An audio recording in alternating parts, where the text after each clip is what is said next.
And joining us now on the line is our good friend Byron York, chief political correspondent from the Washington Examiner. I can't wait to get into this topic with you because, interesting things are happening in your United States Congress and your United States Senate, and it all has to do with the XL pipeline. But start by telling me, I've heard this story. I want to get your version of how it went down. Something happened in the hallway outside the United States Senate yesterday between Chuck Schumer and Mary Landrieu. What are you hearing about that incident? I'm not hearing anything about this incident. Actually, the thing that's going on here is that they're desperately trying to save Mary Landrieu, and we know that her opponents got 54% of the vote, and she got 43% of the vote in the primary in Louisiana. It does not. She's come back from being behind in the primaries and won runoffs before, but never from a gap so big. So we have this weird situation where the House is about to pass a Bill Cassidy-sponsored Keystone bill, and the Senate's about to pass or might pass a Mary Landrieu-sponsored Keystone bill, and they can both say that they passed a Keystone bill. And this is all about protecting them as they get to the runoff. And what's going to happen when that lands on the president's desk? Boy, as recently as I think a week ago, the White House said, meaning after the election, said that he would veto this. It can't pass. It can't get to his desk unless it has had a supermajority in Congress, because it will require 60 votes to go through the Senate. And, maybe that won't happen until Republicans take control, and then they'll have 53 or 54, depending on whether Landrieu wins. But Landrieu's race will not change whether there's a vote in favor of the pipeline from Louisiana. So it's just, is the president going to veto something that passes a supermajority of the Senate? And his argument would be that approving a Keystone is the exclusive province of the State Department. And, oh, by the way, the State Department is never going to finish. So maybe he'll do it, but I think he's going to find it's politically difficult to veto some things like this.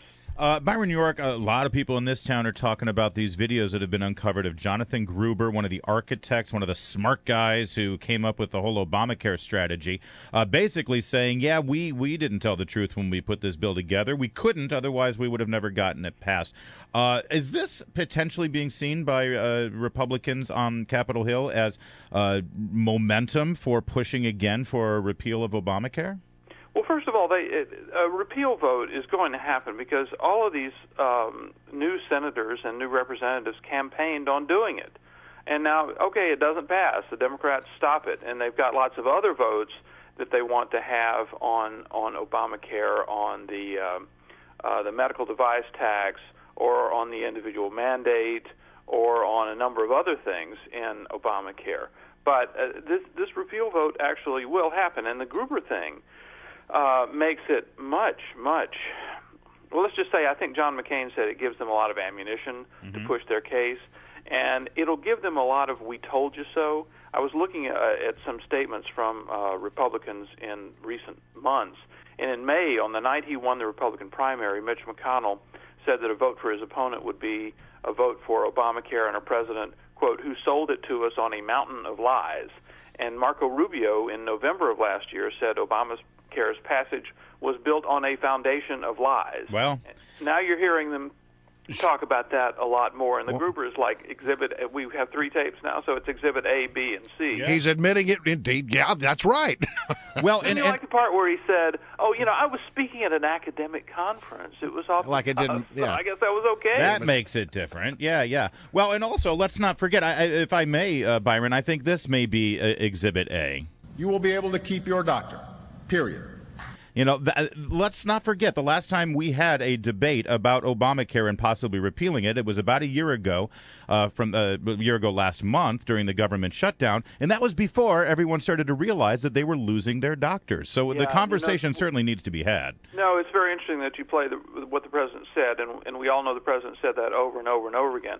And by the way, a lot of Senate candidates who lost, Democrats who lost, had also said it. There's kind of like a public lies and an insider lies, and it seems like Gruber represents the latter, which is that I'm sure you've been hearing there's a lot of policy wonks, liberal policy wonks have been saying in the last few days, of course we knew what Gruber was saying. Of course we felt that way. Everybody knew that. Well, everybody really didn't know that. And so you have the kind of insider view that Gruber represents, and then you have the sales job view that the president represents, and neither one turned out to be true. All right, so we basically have a lame duck Congress and a lame duck president.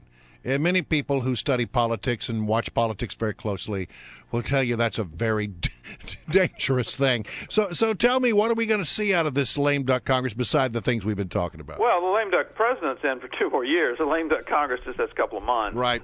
So that's better. Yeah, but the combination of the two can't be good. Well, first of all, we don't know what's going to happen with the Attorney General, but my guess is, she's going to be confirmed. Unless there's some huge information that nobody knows about, she's going to be confirmed when Republicans take over the Senate as well. So I wouldn't be surprised to see her confirmed either way.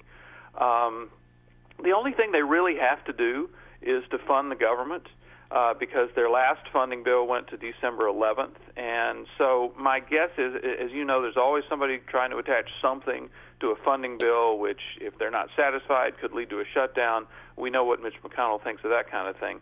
My guess is they'll just approve a shorter stopgap funding measure, and that will take them to the beginning of next year when Republicans are in control, and then do a longer-term budget. Does Harry Reid stay minority leader there in the new Senate? Isn't that interesting? I mean, everybody, or a lot of people thought, I think, that Schumer would, sneak up behind him. And, yeah, as a talk radio host, I was certainly hoping for that. And take that position and position himself, Schumer, to be the majority leader if Democrats win the Senate again.